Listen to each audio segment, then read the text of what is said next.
Assalamu alaikum. Hello. Hello.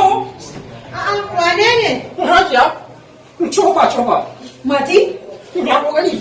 Abun kuma har gida ka sake biyo ni? Gani ne hukuma za su wulakanta ni. A kan kudin ki. Waye ma kusancen gida na? To ba dole gane ba. Kin san tunda kike sai da abinci. Ban san gidan ku ba. Kuma ina son zuwa in ci. Ci ban san iyaka kudin ba. Ko ba haka ba? Yanzu tsaya, kudin ka kawo mun ko kuma me ya kawo ka? Na kawo miki kudin ne. Na kawo miki kudin ne. Ina son ka dubu daya. To amma hakuri zaki ko ba haka ba? Kin san da akwai ni a zuciya ta biya ko? To shikenan. Na dubu daya. Kuma na ara.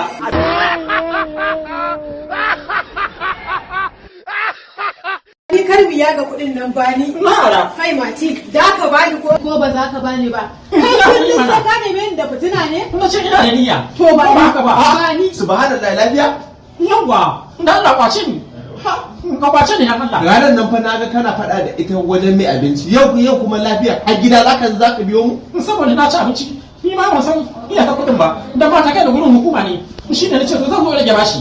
To shi ke kuma ki hakuri mana. Don ya zo ya bashin dubu daya. Ya rage ba? Ya rage ke ko ki hakuri ki an samu na sai a yafe mai Ce min yayi biya ya ara saboda yana ni. Na ba ta kudin. Yanzu haka. Ai na ba ta ko? Kudin ta ne. Shi ne kuma nace mata na ara. Shi ne nace mata gashi. Tun da na ni biya Allah ya gani. Kuma ko za a je gurin hukuma. Na iya ko? Ka biya. Na kawo mata kudin ta. Kuma na ara. Na ara. Ka bar ni da shi dama na saba daka shi. Yawwa. Abinci ko inda ke shago bar gida. To ni dai. Dauko mu wuka. To shikenan. Je kicin dauko mu wuka. Kuma taimake ni mana. Ko ki sake ni ko ni tsirara a gurin nan mudu. Kai sauri ka kawo mu wukan nan. Za ki sake ni ko sai Ina gazo. ko sai na Kawo mu wukan nan yi tsirara. Ka yi tsirara sai in yi tsirara sai mu je ku anan mu gani da kai waye fi karfin wani. Moya. Shikenan.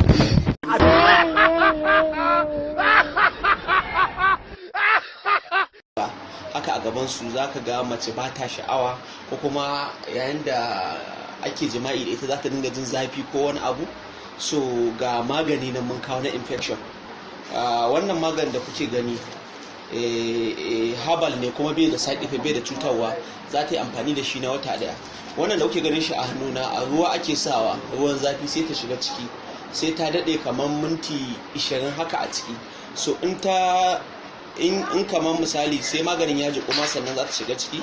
In ta shiga ciki sannan kuma bayan ta fito sai ta yi amfani da wannan da kuke gani, shi kuma shafa shi za ta yi haka. Bayan ta fito daga cikin ruwan zafin za ta shafa shi a gabanta haka.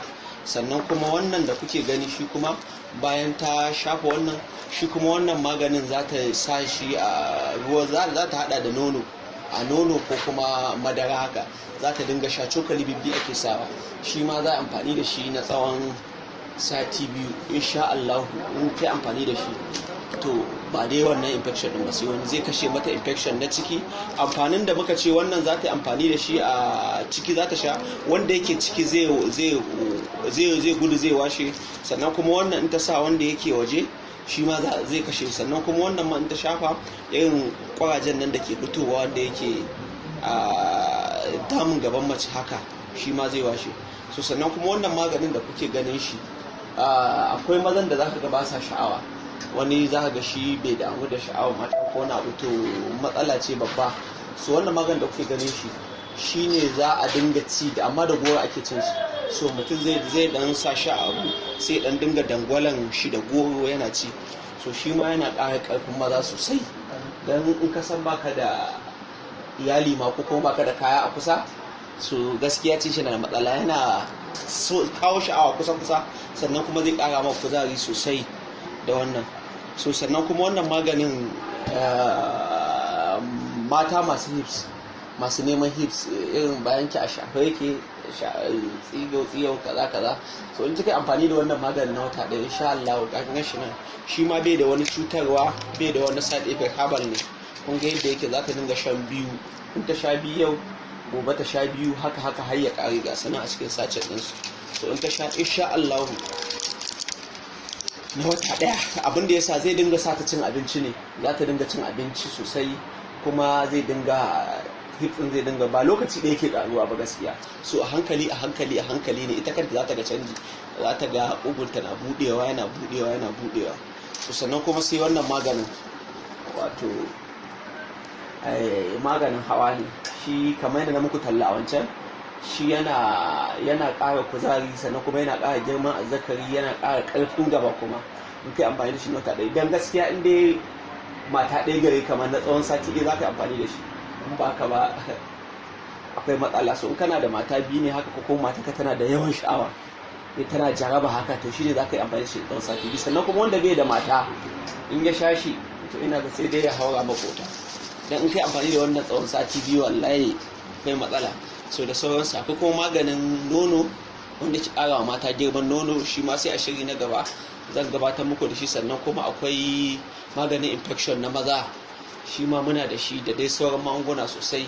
So ku ci gaba da bibiya na a shafuka na YouTube wato Arewa TV, da kuma Facebook Nishadi Kawai TV, da kuma Instagram Abdul Babalaye, domin ku ga irin bangunan nake kawowa, sannan kuma da irin comedies da shirye-shiryen da nake gabatarwa.